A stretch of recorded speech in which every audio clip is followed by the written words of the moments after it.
Baduria Dilip school থেকে আজ vote গ্রহণ কর্মীদের পাঠানো হচ্ছে ভোট গ্রহণ কেন্দ্রে।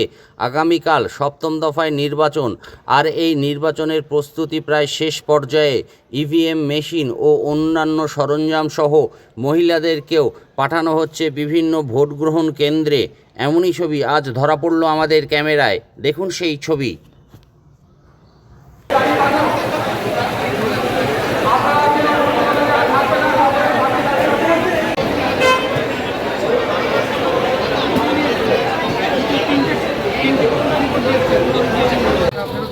সামনে হচ্ছে কথাটা শুনতে পাচ্ছি, বাল ফেরত না দিলে সবাই